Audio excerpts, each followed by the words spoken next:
Bonjour à tous et à toutes. Mon nom est Pierre Drapeau. Je co-dirige le Centre d'études de la forêt. J'ai le plaisir de vous accueillir à ce 11e colloque annuel du Centre d'études de la forêt. Je commencerai d'abord en vous remerciant d'être présent en aussi grand nombre. On vous rappelle que ce colloque est un colloque qui s'adresse à notre mission première au Centre d'études de la forêt, c'est de former des scientifiques en sciences forestières et de leur permettre d'avoir une tribune pour présenter leurs résultats de recherche. Donc, merci d'être venus en aussi grand nombre des 4 coins du Québec. Je commencerai en vous disant que, en fait, c'est un peu pour les nouveaux qui commencent, plus que pour ceux qui sont déjà dans le processus depuis quelque temps. Un rappel sur le fait que le regroupement Centre d'études de la forêt est un regroupement universitaire qui est, on dit, unique au Québec, unique au Canada. Moi, je pense qu'on peut dire qu'il est passablement unique en Amérique du Nord. C'est un très gros centre de recherche qui regroupe beaucoup d'expertise, comme on va le voir. Notre mission fondamentale est d'une part de comprendre le fonctionnement des écosystèmes forestiers, le fonctionnement des organismes qui vivent en forêt, les processus qui sont à la base de leur dynamique et de tirer de ces connaissances une conception nouvelle de nouvelles pratiques et de nouvelles alternatives d'aménagement durable de la forêt. Donc, notre mission est double. Elle pose sur l'acquisition de connaissances fondamentales, mais elle dérive assez rapidement sur aussi le fait de développer des approches novatrices de gestion durable des ressources forestières. Et quand on parle de ressources forestières, on parle de bien plus que seulement les arbres. Et pour s'en convaincre, évidemment, il faut voir un peu les axes de recherche qu'on a su développer au fil des ans.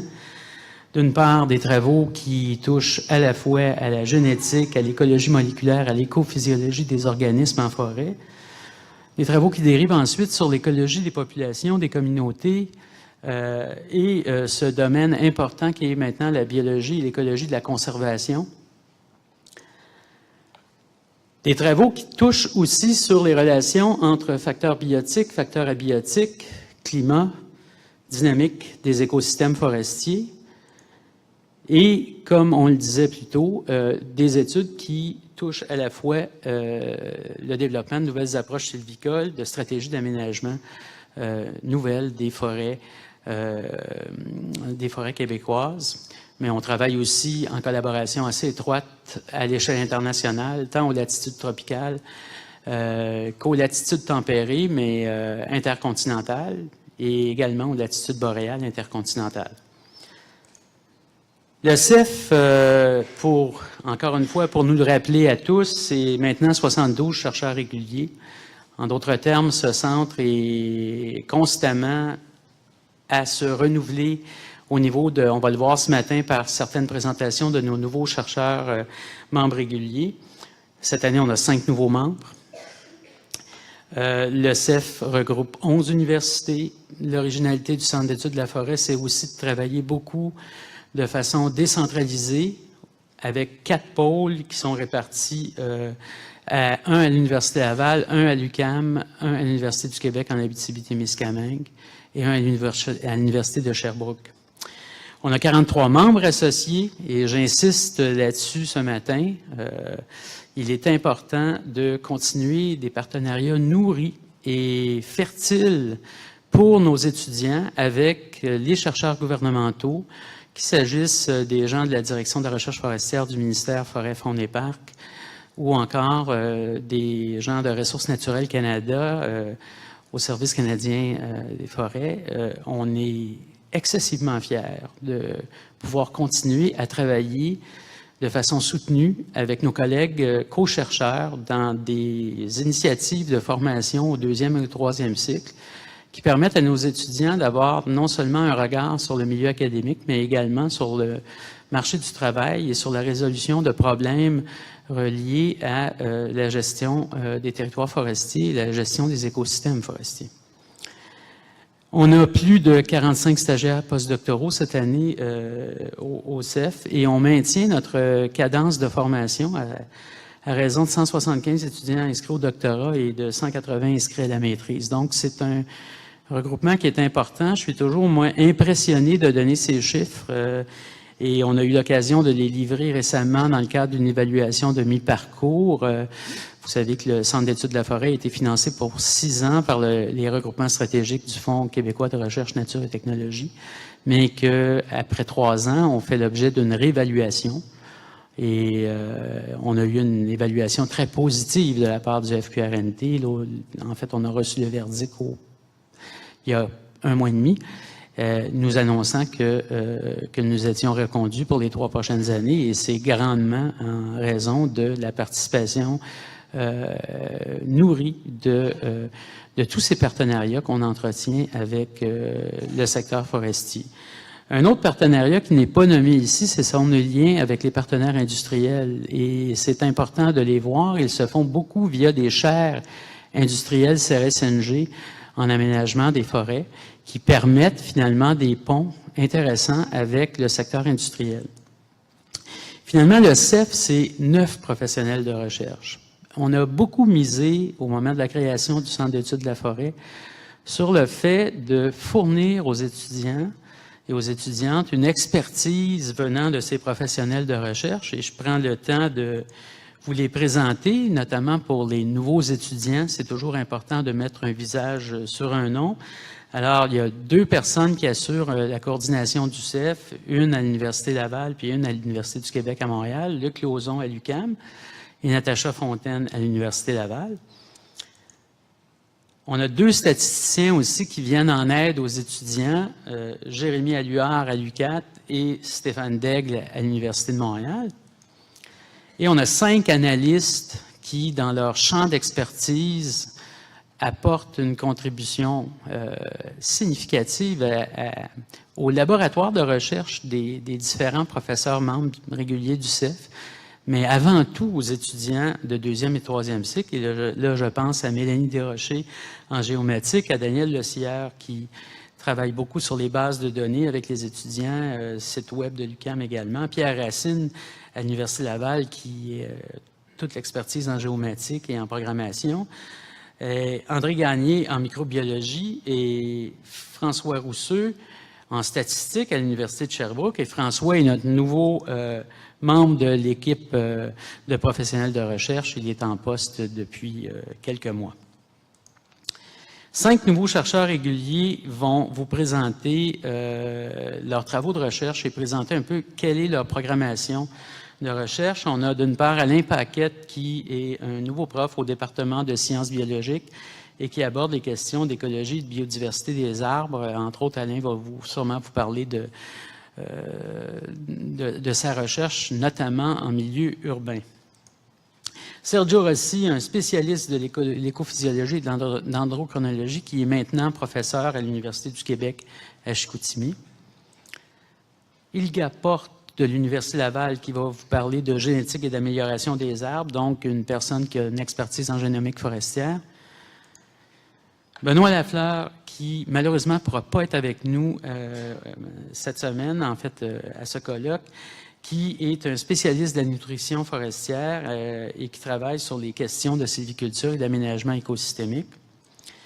Et finalement, Daniel Hull, qui est au ministère des Forêts, Faune et Parcs, qui est membre régulier du CEF, parce que, comme vous le savez, nous avons modifié, ou ceux qui ne le savent pas, on vous l'apprend, nous avons modifié nos statuts au CEF pour faire en sorte que des chercheurs gouvernementaux puissent éventuellement devenir aussi membres réguliers du CEF. Et Daniel compte parmi ces nouveaux membres qui œuvrent dans le secteur des changements climatiques et de l'écologie forestière et qui va nous présenter demain ses travaux. Le site web du CEF, on veut vous rappeler que c'est une vitrine très importante pour vos activités, pour vos bons coups, pour vos réalisations. C'est un site qui est alimenté régulièrement, qui est mis à jour à toutes les semaines. À toutes les semaines, on vous fait parvenir une infolettre qui vous donne un peu le portrait de qu'est-ce qu'il y a de nouveau au CEF, quels sont les bons coups, où se trouvent les réalisations de la semaine. Entre autres, et j'insiste là-dessus pour les étudiants, on publicise fortement les écoles d'été et les formations spécifiques qu'on donne aux étudiants au Centre d'études de la forêt. Et on vous invite à consulter le site de façon régulière et à informer les deux coordonnateurs. Et là, c'est un rappel que je veux faire aussi aux professeurs membres du CEF. Quand vous avez de nouveaux étudiants, on vous relance régulièrement à tous les ans pour vous demander de nous faire parvenir votre liste de nouveaux étudiants avec leurs coordonnées. C'est très important pour nous parce qu'on a des contacts directs aussi avec les étudiants et c'est important de bien les connaître pour faire le travail de façon adéquate avec eux. Donc, en termes de formation régulière, on en donne plusieurs. Nos professionnels de recherche vont donner des formations sur les bases de données, les systèmes d'information géographique, les outils de télédétection qu'on peut utiliser et même la formation. Il y a des formations sur la programmation en R, donc important pour les divers créneaux de recherche qui sont développés au CEF. On a plusieurs écoles d'été qui sont récurrentes. Une école en dendrochronologie qui se donne au mois de mai habituellement à la station de recherche du lac du Parquet en Abitibi-Témiscamingue. Les traits fonctionnels des plantes. Une autre école d'été sur les analyses de pistes en écologie. Des cours d'été comme le cours d'aménagement des écosystèmes forestiers ou des cours de terrain avancés qui peuvent être donnés aux étudiants de deuxième et de troisième cycle. Un rappel sur le fait que c'est un colloque qui est non seulement très important, mais c'est probablement le plus important en sciences forestières au Québec. Nos nouveaux chercheurs et nos étudiants, on leur demande habituellement, on met l'accent sur les présentations de travaux de ces deux intervenants et on vous rappelle que la meilleure présentation orale et la meilleure affiche seront primées. Donc, il y aura des prix pour ces deux présentations, ces deux modes de présentation de résultats scientifiques. On vous demande de voter. Vous avez un bulletin de vote lié à votre cocarde au moment de votre inscription. Et on vous demande de ne pas oublier de le faire. On a à tous les ans des prix de présence qui seront tirés à la fin du colloque et évidemment, ces prix de présence-là sont tributaires du fait que vous déposiez votre porte-nom dans la boîte à la fin du colloque pour qu'on puisse faire les tirages adéquats. Et je vous rappelle que le colloque est branché, donc vous avez l'horaire complet sur vos appareils mobiles et intelligents. On vous demande néanmoins de fermer vos appareils durant les présentations. Le lien Wi-Fi, c'est un lien qui est fourni par EduRoam.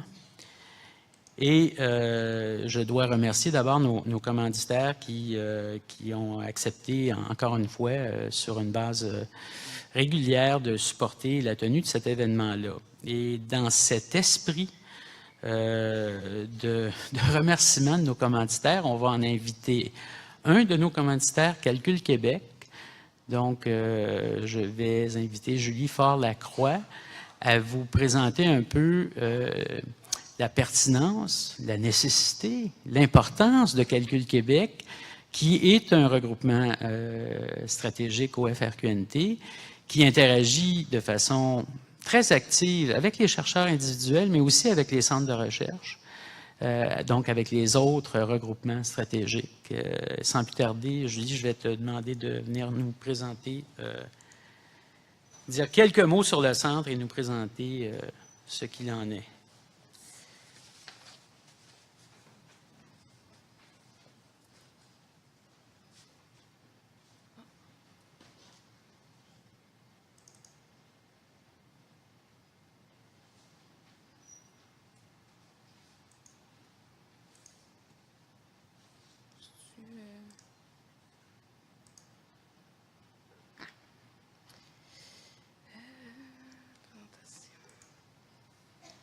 Alors, bonjour. Oui, donc je viens effectivement pour présenter Calcul Québec. En fait, il y a certaines personnes ici, je ne vois pas très bien dans la salle qui est là, mais il y a certaines personnes qui utilisent déjà nos services parmi vous, mais il y en a d'autres, je suis certaine, qui n'ont aucune idée de quoi on parle quand on dit Calcul Québec. Et en fait, voilà. Calcul Québec, ce que ça fait, c'est vous donner accès à des services de calcul haute performance. Et en fait, vous voyez ici qu'on a des différents serveurs. Un McGill, entre autres, et notre beau colosse à l'Université Laval. C'est en fait des centres de données ou bien même des bâtisses où il y a des ordinateurs qui sont branchés tous ensemble puis qui vous sont en fait ouverts et l'accès vous est donné gratuitement. Ce que vous pouvez faire, c'est vous connecter dessus et faire vos calculs au même titre que vous utilisiez votre ordinateur, mais ça vous permet de faire des calculs qui sont beaucoup plus compliqués et parfois beaucoup plus longs.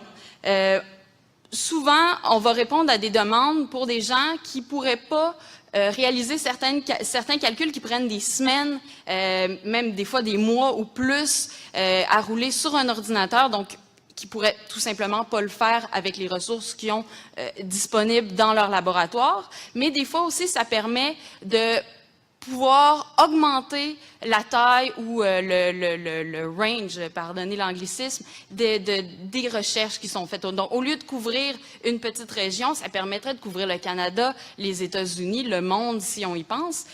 Puis, c'est des calculs qui sont beaucoup plus populaires, qui deviennent de plus en plus intéressants, qui étaient souvent avant dans des domaines plus traditionnels, dans la physique, dans la génétique, en pharmacologie, mais qui maintenant s'étendent à des domaines moins traditionnels, comme par exemple la foresterie, la biologie, l'écologie. Et puis on voit des gens qui commencent à avoir des intérêts plus larges et qui veulent appliquer leurs questions de recherche à un domaine beaucoup plus grand ou à un champ d'études plus large. Donc, nous, ce qu'on offre, c'est pas seulement de l'infrastructure, c'est aussi de l'expertise. Donc, on a des employés qui peuvent répondre à vos besoins, qui administrent les machines. Donc, si jamais vous installez, si jamais il y a un logiciel d'installer, c'est pas à vous de gérer le fait qu'il y a des bugs, qu'il faut à adapter le logiciel, le mettre à jour, etc. C'est une autre personne que vous qui a à le faire. Donc, déjà, ça vous sauve du temps à vous casser la tête à essayer de régler des problèmes de logiciel. Mais ils peuvent aussi vous conseiller parce que si jamais, vous pouvez également acheter un ordinateur pour vous-même. Donc, on n'a pas le monopole des ordinateurs. Si jamais vous dites non, je ne veux pas utiliser Calcul Québec, on peut quand même offrir des services de conseil. Mais voyons, par exemple, si vous vous dites, non, moi j'achète un ordinateur juste pour mon bureau, je veux mettre une bonne machine, un ordinateur à 2000 $. Puis j'ai été un peu sur Internet regarder quel genre d'ordinateur vous pouvez avoir pour 2000 $ chez Bureau en gros. Puis vous allez avoir, typiquement, peut-être 4 cœurs, une bonne carte graphique, 16 GB de mémoire, 1 téraoctet de stockage. Donc ça, c'est une machine assez standard qui coûte quand même cher, qui va peut-être vous durer 5 ans avant que vous disiez, c'est plus une machine très bonne, il faut que je la renouvelle.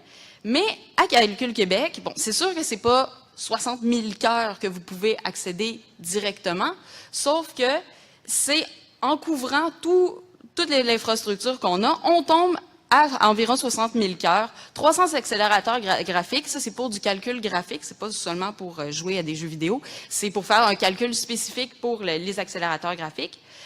200 téras de mémoire vive. Donc, on est assez loin du 16 GB. Si vous avez souvent des erreurs dans R, que ça vous dit que vous avez atteint la mémoire de votre ordinateur, c'est ce genre de situation que vous pouvez aller régler avec nos supercalculateurs. Puis, on a 8 pétaoctets de stockage. Donc, le 1 téra, si vous dites, j'ai des grosses bases de données, ça fait 2 ou 3 gigs, il n'y a aucun problème. Le stockage, on l'a pour ça. Vous pouvez transférer.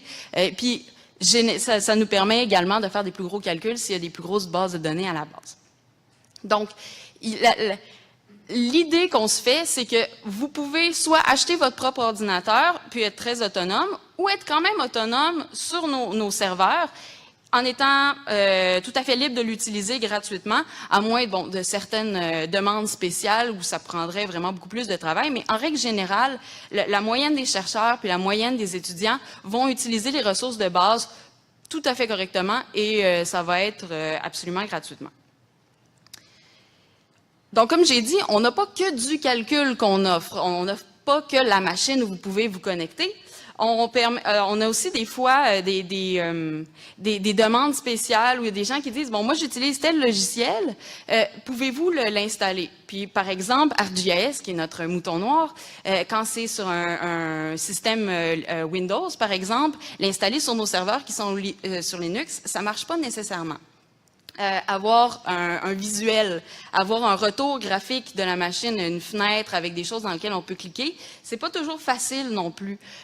Mais on a une équipe qui peut se casser la tête et prendre le temps pour vous de regarder toutes les options, soit vous proposer une option qui va être gratuite, libre de droit, ou qui va simplement être sous Linux, donc qui va fonctionner sur nos serveurs, ou trouver un moyen différent de pouvoir installer le logiciel que vous voulez et de l'utiliser. Et entre autres, comme je l'ai écrit, ArcGIS, notre mouton noir, mais en parlant avec différentes compagnies, en parlant avec Esri, on commence à trouver des solutions pour pouvoir éventuellement le rendre disponible.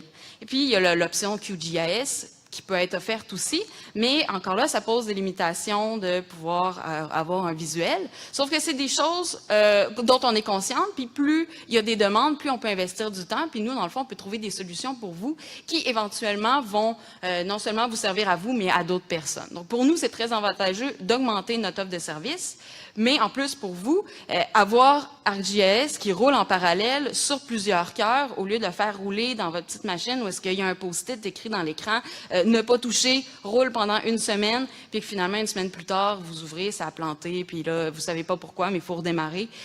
Ces situations-là ne devraient pas arriver sur un supercalculateur. Vous lancez votre job, vous fermez votre ordinateur, ça roule, un jour, vous recevez un courriel, c'est beau, c'est fini, vous récupérez vos résultats et c'est fait.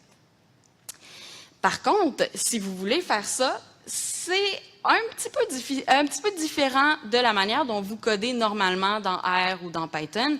Ça demande des nouvelles connaissances en programmation et ça, c'est une chose qu'on peut vous aider à obtenir également. On peut vous aider à la parallélisation. Donc, si vous essayez de paralléliser, vous avez des erreurs, les machines vous renvoient des erreurs, vous comprenez pas trop ce que l'erreur veut dire, vous pouvez nous écrire, on peut aller regarder votre code, dire « Ah, dans le fond, c'est telle chose que tu as mal faite. Si tu les changes, ça devrait fonctionner. » Puis, nous, dans le fond, on peut vous donner on peut vous aiguiller dans la manière que vous devriez coder. De l'adaptation de logiciels, ça peut arriver comme par exemple, je ne sais pas si Alain est là, Alain Paquette, où est-ce qu'on est, par exemple, s'il y a un package R qui est pas 100% adapté à nos services ou qu'on pourrait améliorer, Alain Paquette, vous pouvez lui en parler. D'ailleurs, ça avance beaucoup, fait que ça, c'est bien. Mais on peut parler aux gens qui écrivent des packages qui sont souvent très intéressés de modifier. Puis là, c'est le cas avec ce package R-là, où l'auteur du package est super motivé à l'adapter pour que ça puisse rouler en parallèle.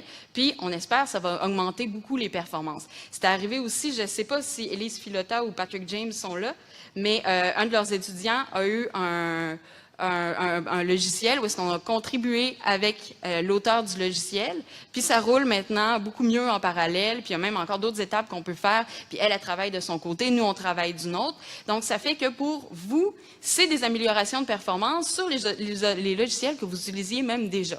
Et ça, tant que nous, on sait qu'il y a plusieurs autres laboratoires qui pourraient être intéressés et réutiliser le même package, pour nous, c'est un gain. Donc, on ne va pas commencer à vous charger un prix de fou. La seule situation, c'est par exemple dans le labo à Daniel Fortin. Lui avait un restant de subvention, puis a demandé qu'on adapte un logiciel pour lui. Si sa propriété, il est parti avec, il l'utilise, il fait ses choses, puis nous, en le fond, on n'a pas les droits dessus. C'est à lui, il l'utilise. Sauf que ça a coûté un peu plus d'argent parce que ça nécessitait la location, la location ou l'emploi temporaire de certains de nos analystes. Sauf que Pour lui, ça lui a évité de payer un analyste à temps plein pendant 1 an parce que des contrats de 2 mois, c'est un petit peu bizarre quand tu veux un bon analyste. Puis pour nous, ben, ça nous permet de remplir quand même notre mission. Donc, c'est même possible pour les chercheurs si vous vous dites « Ah, j'aimerais tellement ça que mon programme fasse ça », mais ça ne le fait pas, ben, c'est quand même possible de dire « Bon, ben, est-ce que je peux louer 3 analystes pendant 1 mois puis qu'ils le fassent à ma place ?» Puis on va être très heureux de pouvoir discuter avec vous des différentes manières de le faire. On donne aussi de la formation. Donc, si vous dites, je pense que mes étudiants sont bons, ils peuvent le faire, mais ils ne savent juste pas exactement comment faire fonctionner la machine, il n'y a pas de problème. Il suffit d'aller voir notre horaire de formation. Puis on donne des formations dans plein de domaines, comment utiliser les supercalculateurs, comment coder en parallèle, comment utiliser Python, R. Si même on a une école d'été dont les inscriptions sont terminées, là, je crois. Mais il y a encore de la place, OK. Bon, ben ici, il y a une liste d'attente, donc si jamais vous voulez m'en parler, il y a une école d'été où est-ce qu'on montre l'analyse, la visualisation de données et même l'utilisation avancée de supercalculateurs, si ça peut intéresser des gens. Et si jamais vous avez un problème qui est quand même impressionnant, on cherche, on ne trouve pas la solution à votre problème, bien on n'est pas tout seul. On fait partie aussi de Calcul Canada. On est un partenaire régional de Calcul Canada et on a accès à des ressources, des spécialistes qui sont ailleurs au Canada. Donc, si on ne trouve pas la solution précise à votre problème, on peut aller faire une demande. On est en contact pas mal toute la journée avec eux. Donc, on peut aller faire les demandes, aller dire « Bon, j'ai un problème, est-ce que quelqu'un peut m'aider? » Si quelqu'un d'autre au Canada peut trouver la solution, vous en rendrez pas compte, mais nous, on peut tout de suite trouver la solution, ou enfin assez rapidement. Donc, là, il y a l'autre question qui revient souvent, c'est « Tu dis que c'est gratuit, mais c'est impossible que ce soit gratuit. » Là, ça donne un peu l'idée d'un speech à la télévision, mais encore plus. Et vous avez simplement 6 paiements de 29,99 $. Bien, c'est pas comme ça. En fait, on est un peu comme un service de bibliothèque. Il y a plusieurs partenaires financiers qui permettent de maintenir les fonds, maintenir notre infrastructure, payer les employés.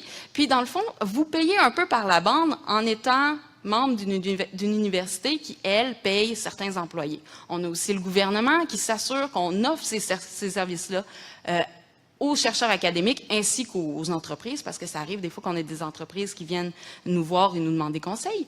Mais principalement, c'est ça notre mission. Vous ne trouvez pas ça absurde de payer pour la bibliothèque? Ben, c'est pas plus absurde de payer pour des ressources de calcul, même si ça a l'air bien impressionnant, puis même si vous dites, il me semble que je devrais avoir à payer pour ça. Et non, à moins que vous ayez une demande vraiment spéciale hors du commun, ce service-là est pour vous. Vous inscrivez vos étudiants. Le plus gros que ça demande, c'est de créer votre compte et d'attendre, qui généralement n'est pas facile pour tout le monde. Mais à la seconde où est-ce que vous avez un compte, puis que vous pouvez inscrire vos étudiants, vous pouvez vous connecter, poser des questions, assister aux formations. Tout ça est offert à vous. Puis, en fait, c'est que vous qui êtes maître de vos décisions. On n'a même pas à regarder vos choses. Vous pouvez installer, rouler vos calculs sans qu'on voit quoi que ce soit. C'est vraiment pour vous, au même titre que si vous alliez louer un livre.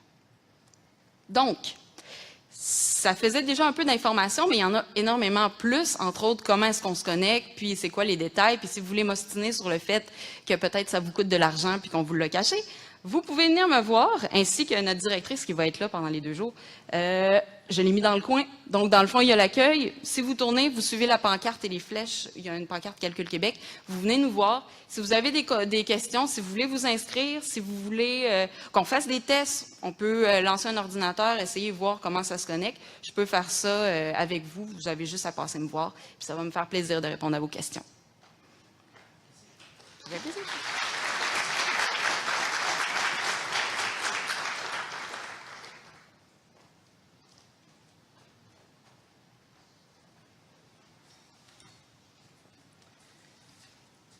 OK, on arrive au moment où habituellement on vous présente la conférence d'ouverture. À tous les ans au CEF, on reçoit un conférencier invité renommé dans son domaine d'études. Cette année, nous recevons Klaus Puttmann. Toutefois, ce matin, à mon arrivée, le professeur Puttmann était dans un état, disons, fiévreux, il n'allait pas bien. Nous avons, de commun accord, décidé de reporter sa conférence à demain, ce qui fait que notre horaire va être un petit peu chambardé ce matin.